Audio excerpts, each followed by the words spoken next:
Om Sai Ram. Welcome to Sai Samarpan channel. मैं हूँ आपके साथ में विन्नी और आज मैं आपसे बात करने आई हूँ। हम सभी जब शिरडी जाते हैं ना, बाबा के समाधि मंदिर में जाते हैं, तो हम सबके मन में आता है ना कि हम बाबा को क्या चढ़ाएं कि बाबा खुश हो जाए, बाबा हमारी मनोकामना पूरी कर दे, बाबा हमारी सारी इच्छाओं को पूरा कर दे। हम सोचते हैं ना कि बाबा के लिए ये लेके जाएं, बाबा के लिए वो लेके जाएं, बाबा के लिए क्या लेके जाएं। सोचते हैं ना कि बाबा को हम क्या चढ़ाएं, क्योंकि अक्सर हम मंदिरों में जाते हैं तो दान पेटी में कुछ ना कुछ डालकर आते हैं ना, या फिर कुछ ना कुछ वस्त्र लेकर या कुछ भी लेकर हम जाते हैं। हम हमेशा कुछ ना कुछ मंदिर लेकर जरूर जाते हैं, कभी खाली हाथ नहीं जाते, है ना। ऐसा ही होता है ना अक्सर। आप किसी भी मंदिर में चले जाओ, किसी भी दरबार में चले जाओ, लेकिन हम कभी खाली हाथ नहीं जाते। कुछ ना कुछ या तो लेकर जाएंगे, या अगर नहीं लेकर गए तो कुछ ना कुछ दान पेटी में डाल के जरूर आते हैं। ऐसा होता है ना। लेकिन जब हम शिरडी जाते हैं ना, तो शिरडी जाते में हम सोचते हैं कि बाबा के लिए क्या लेकर जाए। तो आज उसी के बारे में मैं आपसे बात करने आई हूँ। उसी चर्चा पर मैं आपसे बात करूंगी कि हमें क्या बाबा के लिए लेके जाना चाहिए जिससे बाबा प्रसन्न हो जाए। ठीक है। तो पहले मैं आपको ये बता दूं, बहुत सारे लोगों को ये कंफ्यूजन होगा कि शिरडी में ये चढ़ता है वो चढ़ता है। तो शिरडी में कुछ भी नहीं चढ़ता। जो बाबा का समाधि मंदिर है ना, उसमें बाबा के मंदिर में कुछ भी नहीं चढ़ता। आप जितने भी डिवोटीज जाते हैं ना, जितने भी, इनफैक्ट एक फूल तक अंदर नहीं जाता है। और अगर कोई लेके भी गया ना तो वो चढ़ाते नहीं है। जो अंदर पंडित बैठे होते हैं ना बाबा के पास में, वो नहीं चढ़ाते। और जितने भी शॉप्स वाले होंगे वो आपसे कहेंगे कि आप बाबा के लिए ये ले लो, प्रसाद ले लो, और हम बाबा को टच करवा के आपको ये प्रसाद दे देंगे, ऐसा बोलते हैं। और ऐसा मेरे साथ में भी हुआ था। जब मैं फर्स्ट टाइम शिरडी गई थी, मुझे पता नहीं था, और एक शॉप वाले ने बोला कि बाबा के लिए प्रसाद ले लो। तो हमने प्रसाद ले लिया। तो प्रसाद लेने के बाद बोलते हैं कि ये प्रसाद हमारे शॉप पर ही रहेगा, और ये प्रसाद ना बाबा से अंदर टच होकर मंदिर में आ जाएगा, और फिर आप आकर ले लेना। तो फिर हमने ऐसा ही किया, क्योंकि हमें पता नहीं था, फर्स्ट टाइम था। लेकिन मुझे बाद में जाकर मालूम पड़ा कि बाबा तक वो प्रसाद पहुंचता ही नहीं है। वो सिर्फ और सिर्फ एक कमाने का जरिया है। दुकान वालों का, शॉप वालों का कमाने का एक जरिया है। बाबा तक कुछ नहीं जाता, कुछ भी नहीं जाता।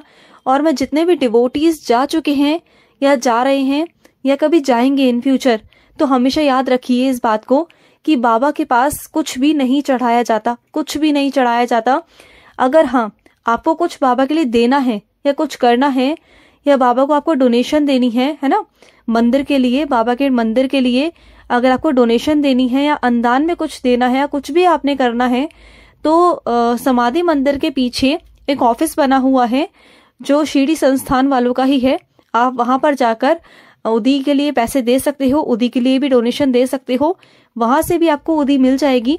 और वहां पर अगर आप चाहे तो फूड के लिए भी जो पैसे होते हैं वो आप दे सकते हैं। मंदिर के लिए आप पैसे दे सकते हो। आप किसी भी चीज के लिए वहां पर डोनेट कर सकते हो, जिसे भी डोनेट करना है, या बाबा को कुछ भी देना है, कुछ भी करना है, तो आप वहां पर डोनेट कर सकते हैं। इनफैक्ट शायद वस्त्र के लिए भी वहां पर ही डोनेशन दी जाती है। तो आपने शॉप से कभी भी बाबा के वस्त्र या बाबा का प्रसाद या कुछ भी किसी भी शॉप से बाहर नहीं लेना है, क्योंकि आप जब भी समाधि मंदिर के अंदर जाएंगे आप खाली हाथ ही जा सकते हैं। और आपके हाथ में कुछ नहीं होना चाहिए, क्योंकि अंदर कुछ भी नहीं चढ़ता, कुछ भी नहीं।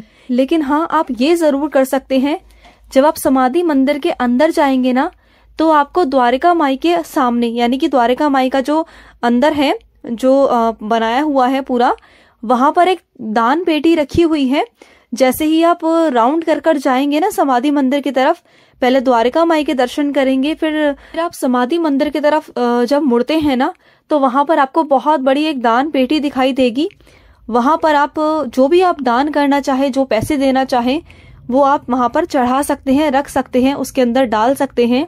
तो वो आप कर सकते हो। लेकिन मंदिर के अंदर आप सोचो कि बाबा के वस्त्र आप खरीद लो, या फिर आप ये सोचो कि बाबा के लिए प्रसाद खरीद लो या बाबा के लिए वस्त्र खरीद लो, तो आप खरीद तो लेते हो, लेकिन वो बाबा तक पहुंचते ही नहीं है। क्या वो आपके हाथ में देते हैं? नहीं देते। बस आपको बोलेंगे कि ठीक है आपने ले लिया, अब आपका नंबर लिख लेते हैं वहां पर वो लोग कि ये आपका नंबर है, आपका फोन वगैरह आपके पैसे वगैरह जमा कर लेंगे और उसके बाद में बोलेंगे कि ठीक है अब जब तक दर्शन कर कर आ जाओ मंदिर से, हम बाबा से टच करवा कर आपको दे देंगे।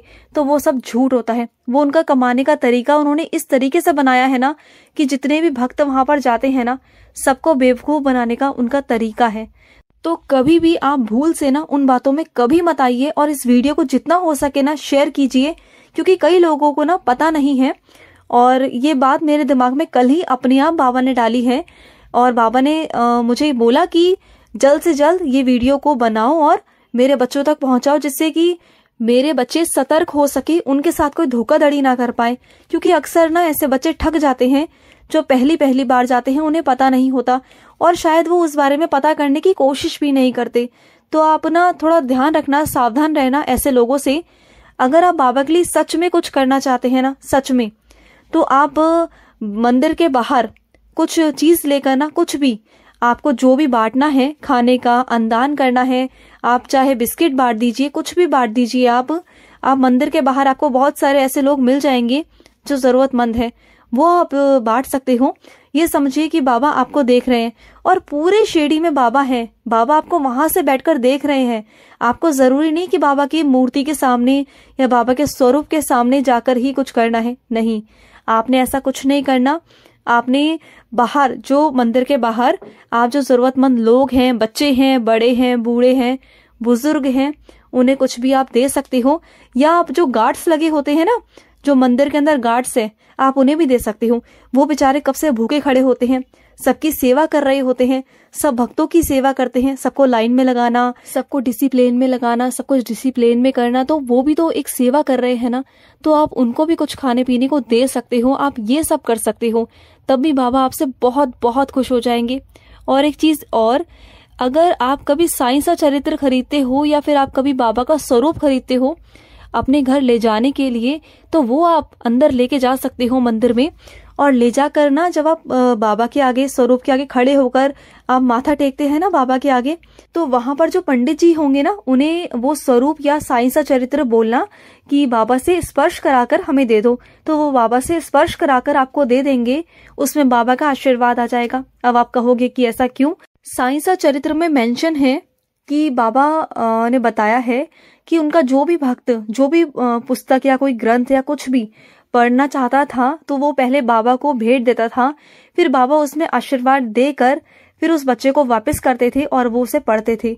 तो उसमें दुगना चौगना बाबा का आशीर्वाद उसमें आता था, उसके अंदर उसे बहुत ज्ञान की प्राप्ति होती थी। तो वही चीज आपने करनी है। जो हम साईं सा चरित्र, ऐसा नहीं कि हमने लिया और पढ़ना शुरू कर दिया। अगर आप शिरडी नहीं आ रहे हो तो आपके आसपास जो भी मंदिर है, आपके घर के जो भी मंदिर आपके पास में है, बाबा का मंदिर, आप वहां जाइए, बाबा के चरणों में साईं सा चरित्र रखिए और फिर उसे पढ़ना शुरू करिए। या फिर जो स्वरूप है बाबा का, वो आप बाबा के चरणों में स्पर्श करवाइए जाकर कि बाबा, इसमें बाबा आप विराजित होइए, मैं आपको घर लेके जाऊंगी या जाऊंगा, बाबा आप इसमें विराजित होइए बाबा।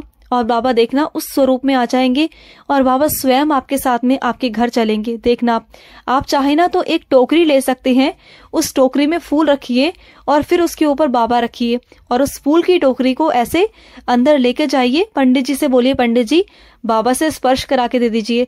फिर देखो वो बाबा अगर आपके घर जाएंगे ना, डेफिनेटली बाबा स्वयं आपके साथ चल रहे हैं शिरडी से, ये समझ आइए आप। तो आप अगर ये छोटी छोटी चीजों का ध्यान रखेंगे तो जब भी कभी आप शिरडी जाए तो इन सब बातों का ध्यान जरूर रखें, जरूर जरूर, ठीक है। और एक चीज और मैं बताऊं आपको कि बाबा के पास नारियल चढ़ता है। आप द्वारका माई से थोड़ा घूमकर आएंगे बाहर के साइड से, तो वहां पर एक साइड में ना, एक रेलिंग के पास में एक जगह बनी हुई है जहां पर नारियल को बाबा को चढ़ाया जाता है। ऊपर से आप नारियल फेंकेंगे, अंदर की तरफ जाएगा और सीधा वो मंदिर के अंदर चला जाता है। तो आप वो नारियल बाबा को चढ़ा सकते हैं। और अगर चढ़ाने की बात करूँ ना, अगर आपको सच में बाबा को कुछ चढ़ाना है ना, तो फूल, सामग्री, वस्त्र, इन सब चीजों के ना बाबा के नजरों में कोई मायने नहीं है मेरे बच्चे, क्योंकि बाबा तो हमें खुद ही देने वाले हैं ना। हमें फूल देते हैं, हमें सामग्री देते हैं, हमें वस्त्र देते हैं। तो हम बाबा का दिया ही अगर बाबा पर चढ़ा रहे हैं तो हम अपनी तरफ से क्या कर रहे हैं, हम अपना स्पेशल क्या कर रहे हैं। तो अगर हमें बाबा को कुछ देना है ना सच में, तो आप बाबा के आगे अपना अहंकार, अपना लोभ, अपना लालच, उसको त्याग करके आइए। अगर आपको सच में कुछ त्यागना है ना, तो एक बुरी आदत आपको त्यागनी है बाबा के आगे कि बाबा मेरे अंदर ये बुरी आदत है, बाबा मैं आज आपके सामने प्रण लेता हूँ कि आज के बाद मैं ऐसा नहीं करूंगा, इस आदत को मैं छोड़ता हूँ बाबा। आप ही के मंदिर में आपके सामने साक्षात बाबा मैं आज ये प्रण लेता हूँ कि आज के बाद बाबा मैं ऐसा नहीं करूंगा, कभी नहीं करूंगा। आप इस चीज के साक्षी हैं बाबा, और मैं कभी भी नहीं करूंगा। तो सच बताती हूँ कि बाबा आपसे इतना खुश हो जाएंगे ना कि सच में मेरा बेटा आज या मेरी बच्ची आज मुझे कुछ चढ़ा कर गई है सच में। क्योंकि बाबा ना ये वस्त्र, फूल, सामग्री इनसे कभी खुश नहीं होते। बाबा को आपका भाव चाहिए, बाबा को आपका प्यार चाहिए, और बाबा को आपकी जो बुरी आदतें हैं ना वो आप छोड़ो। बाबा वो चाहते हैं कि आप सही रास्ते पर चलो, सही संगति में जुड़ो, आपके जीवन में खुशियां आए तो बाबा खुश रहेंगे। अगर आपके जीवन में खुशियां नहीं है ना तो बाबा कैसे खुश रह सकते हैं। बस बाबा को एक लालच के तौर पर कुछ भी बाबा को भेंट कराओ, आप जाकर वस्त्र भेंट कराओ, फूल भेंट कराओ, कुछ भी करो, तो क्या आपके लालच को, आपके स्वार्थ को बाबा नहीं जान पा रहे? बाबा तो अंतर्यामी है, तो वो किसकी बात को नहीं समझ सकते, किसके मन को नहीं पढ़ सकते वो। और हमें लगता है कि हम बहुत अच्छा काम कर रहे हैं कि बाबा हमें समझ नहीं रहे। बाबा सब समझते हैं। बाबा को सब पता है कि अगर ये मुझे वस्त्र चढ़ा रहा है, कुछ मन्नत मांग रहा है ना, तो इसके अंदर स्वार्थ है, तभी ये मेरे पास आया।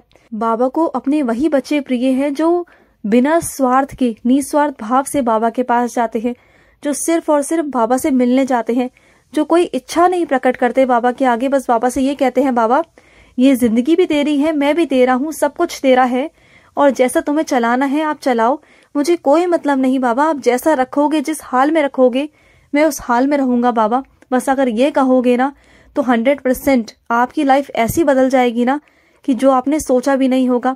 मैं हमेशा यही कहती हूँ कि हम जो ईश्वर से मांग लेते हैं ना, वो शायद हम अपने अकॉर्डिंग, अपनी सोच के अकॉर्डिंग मांगते हैं, लेकिन अगर हमें ईश्वर देते हैं ना तो वो हमें अपनी सोच से ना बहुत परे मिलता है, बहुत अलग मिलता है। हमें खुद नहीं पता होता कि यहाँ तक भी हम सोच सकते थे क्या।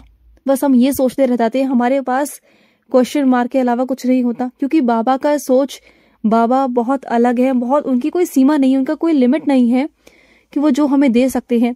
तो इसलिए ना कभी खुद से मत मांगिए, बाबा को देने दीजिए। बाबा से कहिए, बाबा जो आपको अच्छा लगता है, जैसे आपको करना है ना आप वैसा करिए, हमें कुछ नहीं पता। तो बाबा अपने तरीके से करेंगे, और जब वो अपने तरीके से करते हैं ना तो वो बहुत बहुत अच्छा होता है, बहुत बेटर होता है। तो यही बातें मुझे थोड़ी सी आपको बतानी थी कि आप सावधान रहें, शिरडी जाकर ऐसी कोई गलती ना करें कि आप ठग जाएं, आपके साथ धोखाधड़ी हो जाए। और अगर आप चढ़ाना भी चाहते हैं तो किस तरीके से करना है, क्या करना है, वो भी मैंने आपको बताया। नारियल का बता दिया कि नारियल भी किस तरीके से करना है, तो आप वो सब चीजें कर सकते हो। और मैंने आपको ऑफिस का भी मेंशन किया कि जो द्वारका माई के जो समाधि मंदिर के पीछे, ठीक है, जहां पर नीम का पेड़ है, वहां पर ऑफिस भी बना हुआ है। आप वहां पर जाकर भी डोनेशन दे सकते हैं। तो आप जैसा चाहते हैं वैसा आप कर सकते हैं। मैंने आपको 5-6 चीजें बता दी कि आप किस तरीके से कर सकते हो।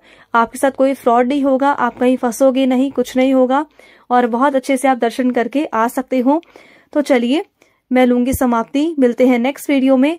और ज्यादा से ज्यादा शेयर कीजिए ये वीडियो, क्योंकि सबके साथ में कोई भी धोखाधड़ी नहीं होनी चाहिए, ठीक है। तो चलिए, ओम साई राम, जय साई राम।